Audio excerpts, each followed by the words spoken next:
Hello guys, welcome to my YouTube channel. Guys, जैसे कि आप सबको पता है, कल इंडिया और इंग्लैंड का जो लास्ट थर्ड ओडीआई जो था वो कल खेला जा रहा था।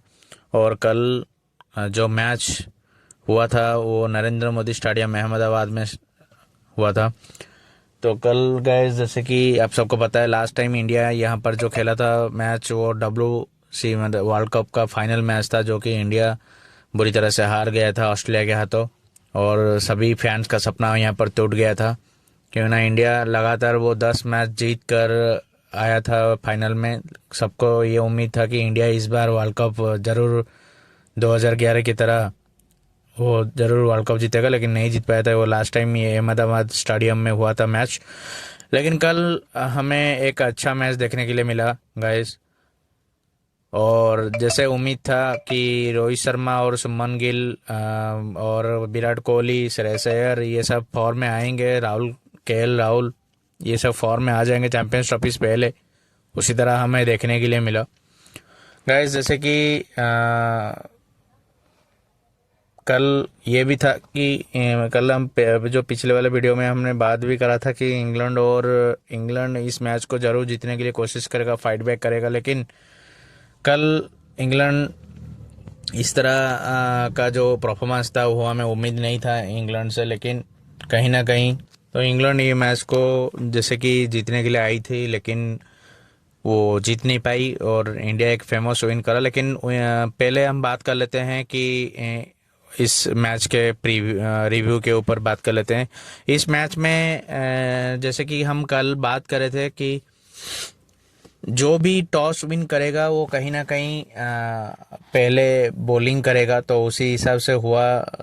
इंग्लैंड ने टॉस विन करा, टॉस विन करके इंग्लैंड ने बॉलिंग चुनी और इंडिया को बैटिंग के लिए अलाउ करा। बैटिंग करते हुए उतरे रोहित शर्मा और शुभमन गिल, जो कि एक अच्छे शुरुआत देने की कोशिश में, लेकिन रोहित शर्मा जल्दी पैविलियन आउट हो गए। पिछला जो उनका स्कोर था 100, उसका कुछ भी इम्पैक्ट इस मैच में देखने के लिए हमें नहीं मिला, क्योंकि ना हमें ये उम्मीद था कि कहीं ना कहीं रोहित शर्मा फिर एक 50 और एक 100 यहाँ पर लगाएंगे और चैंपियन ट्रॉफी से पहले और भी उनका जो फॉर्म था उसको थोड़ा मजबूत करें। लेकिन वो चीज़ देखने के लिए हमें नहीं मिला।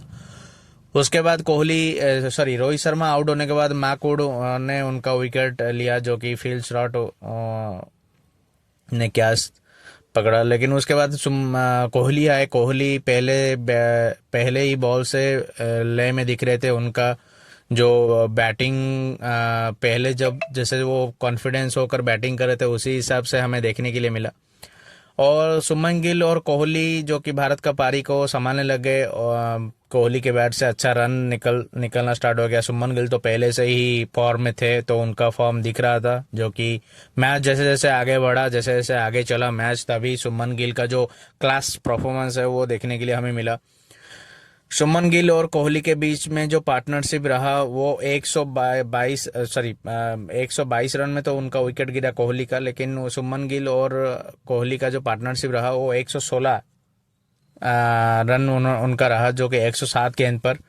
उसमें कोहली का कंट्रीब्यूशन 52 रहा, शुभमन गिल का 61 रहा। कोहली जब आउट हो गए, आदिल रशीद के गेंद पर फील्ड शॉट ने कैच पकड़ा, तो कोहली आदिल रशीद का 11तम शिकार बन गए हैं, जो कि लेग स्पिन के खिलाफ। तो जब इंग्लैंड का अगर सामना होता है चैंपियंस ट्रॉफी में, मुझे लग रहा है ये कहीं ना कहीं कोहली के ऊपर दबाव रहेगा, आदिल रशीद अगर खेलेंगे। और उनके बाद कोहली के आउट होने और कोहली ने उनका एक शानदार अर्धशतक बनाकर आउट हुए वो, जो कि उनको एक अच्छा गेंद पड़ गया। एक्चुअली वो जो गेंद था, वो जो गेंद उनको गिरा, वो ना छोड़ने वाली या फिर ना मारने वाली गेंद था। तो इसलिए उनका मुहिम सा एज लगा, जैसे पिछले बार हुआ था, मुहिम सा एज लगा और उनका विकेट गिर गया। तो उसके बाद आए श्रेयस अय्यर और शुभमन गिल मिलकर, दोनों ही मिलकर पारी को आगे बढ़ाने लगे। श्रेयस अय्यर, जैसे कि आप सबको पता है, पिछले 2 मैच में उन्होंने कितना शानदार बैटिंग करा था और शानदार फॉर्म में थे। और उनका जो पिछला साल रहा वो बहुत ही शानदार रहा। क्यों ना वो कोलकाता को जो ट्रॉफी विन करवाए थे, फिर उसके बाद रणजी ट्रॉफी में, उसके बाद शाहिद मुश्ताक अली ट्रॉफी में वो अच्छा बैटिंग कर रहे थे। उनका कैप्टनसी कहीं ना कहीं इम्प्रूव हुआ है। तो श्रेयस अय्यर और शुभमन गिल मिलकर जो बैटिंग का परफॉर्मेंस हमें दिया, वो उससे हमें कहीं ना कहीं एक हमें मिडिल ऑर्डर बैट्समैन का जो होता है चिंता था कि क्या होता है, क्या होगा, क्या नहीं चैंपियंस ट्रॉफी में, तो उसका हम लोग को एक अच्छा मिल गया है कि नहीं, श्रेयस अय्यर के ऊपर हम भरोसा कर सकते हैं। वो कहीं ना कहीं 30-40 रन 50 रन जोड़ सकते हैं बीच में आकर, मिडिल में आकर। तो फिर श्रेयस अय्यर और सुमन गिल के बीच में जो पार्टनरशिप बना वो 104 रन का पार्टनरशिप बना। उसके बाद उनका जब श्रेयस अय्यर सॉरी तो बना, तो यहाँ इसी बीच में सुमन गिल ने अपना जो शतक था, अर्धशतक तो पूरा करा था, और अपना जो 7वें ओडीआई शतक उन्होंने मारा। और उनके जो शतक के बीच में 14 चौके थे, 3 छक्के थे, और 109 स्ट्राइक रेट में उन्होंने 112 रन बनाया था कल के जो मैच में। जब सुमन गिल आउट हुए तभी इंडिया का स्कोर था 226 पर 3। तो सुमन गिल जब क्रीज में मौजूद थे तभी लग रहा था कि कहीं ना कहीं इंडिया 400 के करीब तो पहुंच जाएगा। उसी हिसाब से बैटिंग चल रहा था, क्यों ना 34 ओवर में ही इंडिया 226 रन बना चुका था। तो जब सुमन गिल आउट हो गए तभी लगा कि नहीं, ये कहीं ना कहीं 400 के पास तो इंडिया नहीं जा सकती है, लेकिन 350 या फिर 360-70 रन तो कर पाएगा। लेकिन जब सुमन गिल आउट हो गए 226 पर, जब इंडिया का स्कोर जब 226 था, तब जब सुमन गिल आउट हो गए तो उसके बाद आए हार्दिक पांड्या और श्रेयस अय्यर मिलकर कुछ बैटिंग जब कर रहे थे, लग रहा था कि नहीं, स्कोर चल रहा है और आराम से पहुंच जाएगा। लेकिन उसी बीच ही श्रेयस अय्यर का विकेट गिर गया, जो कि 255 में जब इंडिया का स्कोर था तभी उनका विकेट गिरा। और श्रेयस अय्यर जब आउट हुए तो तभी उनका जो स्कोर था 78, जो कि 64 गेंद पर 78 रन बनाए थे, 8 चौके 2 छक्के के साथ 121 स्ट्राइक रेट से उन्होंने बनाया था। तो इस मैच में और पिछले 2 मैच में हमें लगा कि श्रेयस अय्यर जब भी आते हैं वो अच्छे स्ट्राइक रेट से ही बैटिंग करते हैं। और इसके बाद आए हार्दिक पांड्या, जो कि केएल राहुल के साथ मिलकर बैटिंग करने के लिए आए। तो फिर लगा कि हार्दिक पांड्या के बैट से भी अच्छा रन निकल रहा था, लेकिन उसके बाद हार्दिक पांड्या आउट हो गए। हार्दिक पांड्या आउट होने के बाद फिर आए अक्षर पटेल। हार्दिक पांड्या आदिल रशीद के गेंद पर ही आउट हो गए। तो आदिल रशीद कोहली को आउट करा था, श्रेयस अय्यर को आउट करा, फिर हार्दिक पांड्या को आउट करा। तो उसके बाद शुभमन गिल को भी आउट करा था। तो हार्दिक पांड्या आउट जब करा तो उनका 4 विकेट हो गए इस मैच में। हार्दिक पांड्या आउट होने के बाद अक्षर पटेल आए। अक्षर पटेल भी ज़्यादा 13 रन नहीं बनाए, ज़्यादा कुछ करने पाए। उसके बाद वाशिंगटन सुंदर आए, वो भी 14 रन बनाए। लेकिन केएल राहुल एक तरफ से डटे रहे थे, केएल राहुल एक तरफ से बने रहे थे, जो कि उनका कल अच्छा पारी देखने के लिए हमें मिला और अच्छे स्ट्राइक रेट से देखने के लिए मिला। जो कि 29 गेंदों पर 40 रन बनाए थे, 3 चौके और 1 छक्के के साथ 137 स्ट्राइक रेट में उन्होंने बनाया। लेकिन उनका साथ कोई नहीं और दे पाया। हर्षित राणा भी 1 चौके 1 छक्का के साथ 13 रन बनाए। उनका बैटिंग का स्किल कल हमें देखने के लिए मिला। लेकिन वो आउट होने के बाद फिर हर्षदीप सिंह और कुलदीप यादव ज़्यादा कुछ करने पाए, तो इंडिया ऑल आउट हो गई 356 रन पर। 50 ओवर में 356 रन नहीं बना पाई। लेकिन हमें लग रहा था कहीं ना कहीं 400 के पास ही जाएगा इंडिया का स्कोर, लेकिन वो हो नहीं पाया।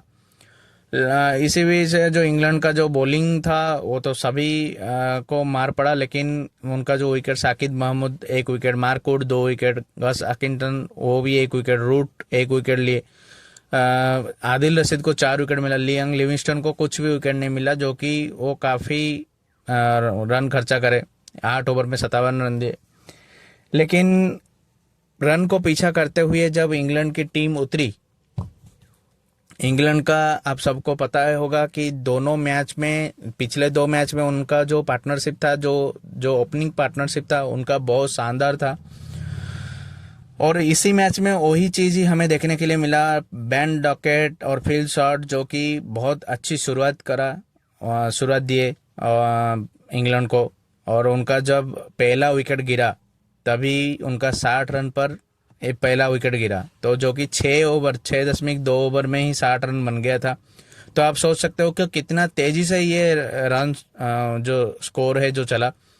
तो फील्ड शॉट और बेन डॉकेट, जब बेन डॉकेट आउट हुए तभी वो 34 रन बनाए थे 22 गेंदों पर, 8 चौके। इस 34 रन पे 8 चौके वो लगा चुके थे, जो कि 154 स्ट्राइक रेट से वो बैटिंग कर रहे थे। उसके बाद आए टॉम बैंटन और फील्ड शॉट मिलकर कुछ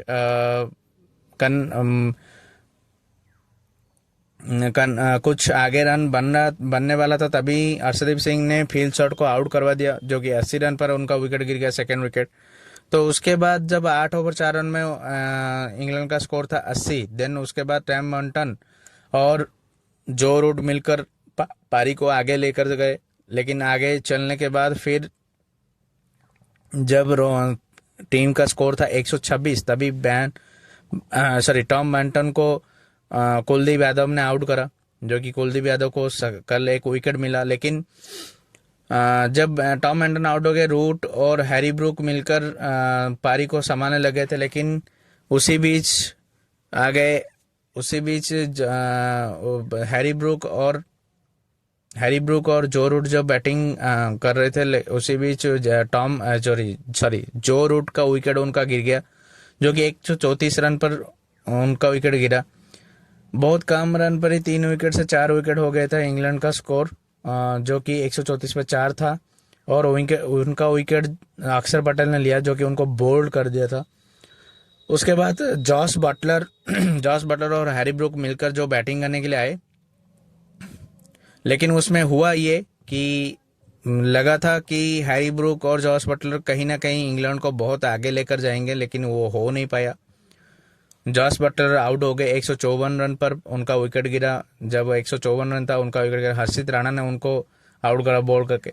फिर लियांग लिविंगस्टन आए, हैरी ब्रूक और लियांग लिविंगस्टन मिलकर साझेदारी को पनपते लग रही थी, लेकिन वो भी नहीं हो पाया, क्योंकि हैरी ब्रूक आउट हो गए। 161 स्कोर जब था तभी हैरी ब्रूक आउट हो गए। हैरी ब्रूक को हर्षित राणा ही आउट करा, हर्षित राणा के गेंद पर वो आउट हुए। जब हैरी ब्रूक आउट हो गए तो तभी लगा कि इंग्लैंड ये मैच और जीत नहीं पाएगा, क्योंकि ना और जो उनका जो बैट्समैन जो थे, जो कि रन बनाने वाले थे, लेकिन वो नहीं हो पाया। वो तो लियांग लिविंगस्टन और आदिल रशीद मिलकर जब साझेदारी को आगे बढ़ाए थे, उसी टाइम लियांग लिविंगस्टन का विकेट गिर गया, जो कि 174 रन पर 7 हो गए। लियांग लिविंगस्टन का विकेट वाशिंगटन सुंदर ने लिया, जो कि उनको स्टंपिंग करा केएल राहुल ने। उसके बाद गस एटकिंसन आए थे, जो कि लियांग लिविंगस्टन के साथ मिलकर बैटिंग करने के लिए। लेकिन उसके बाद आदिल रशीद आए, आदिल रशीद और गस एटकिंसन ने मिलकर कुछ साझेदारी पनपती रही थी, लेकिन उसी टाइम आदिल रशीद का विकेट गिर गया, जो कि इंग्लैंड का स्कोर 175 पर 8 हो गया। तो उसके बाद मार्कवुड आए, मार्कवुड के साथ थोड़ा बहुत पार्टनरशिप जमा, लेकिन उसके बाद मार्कवुड आउट हो गए। तो लास्ट जो विकेट गिरा गॉस एटकिंसन का जो विकेट गिरा, सॉरी मैं प्रोनाउंसिएशन थोड़ा अच्छे से नहीं कर पा रहा हूँ उनका नाम को, तो उनका जो विकेट गिरा वो लास्ट विकेट था इंग्लैंड का, जो कि 214 रन पर उनका विकेट गिर गया और उनका पारी सिमट गई इंग्लैंड का। तो ये जो मैच हमें देखने के लिए मिला, एक अच्छा मैच देखने के लिए मिला, और 142 रन से इंडिया ने इस मैच को जीता। 142 रन से जो ये मैच जीता इंडिया ने, तो ये शानदार जीत थी। और कहीं ना कहीं ये जो चैंपियंस ट्रॉफी से पहले एक जो बूम होता है, एक जो आता है ना कॉन्फिडेंस टीम का, तो ये कहीं ना कहीं हाई है। और इंडिया का जो परफॉर्मेंस है वो भी हाई लेवल का है। जो 20 तारीख को जो बांग्लादेश के खिलाफ जो मैच होगा, तो उसके लिए कॉन्फिडेंस जरूर चाहिए था। और यहाँ पर और एक बात देखने के लिए हमें मिला कि कल सामी को खिला नहीं गया, और रविंद्र जडेजा का जो 200तम इंटरनेशनल मैच होने वाला था ओडीआई का, वो नहीं हो पाया, क्यों ना कल रविंद्र जडेजा के बदले वाशिंगटन सुंदर और सामी के बदले अर्शदीप सिंह खेल रहे थे। तो कल ऋषभ पंत को मौका नहीं मिला। मुझे लग रहा था ऋषभ पंत को मौका मिलेगा। ऋषभ पंत को अगर मौका मिलता तो कहीं ना कहीं ये जो स्क्वाड है जो कि जा रहा है चैंपियंस ट्रॉफी में, ये सारे फॉर्म में होते। लेकिन ऊपर से जो नंबर 4 नंबर 5 का जो बैट्समैन है उनका फॉर्म आ गया है, तो ये कहीं ना कहीं एक अच्छा साइन है इंडिया के लिए। तो होप आज इंडियन फैंस के ये होप है कि चैंपियंस ट्रॉफी इंडिया जीते और हमें और एक ट्रॉफी हमें मिले। तो गैस, अपडेट पाने के लिए मेरे चैनल में बने रहिए, लाइक कीजिए, शेयर कीजिए, सब्सक्राइब कीजिए। Thank you so much.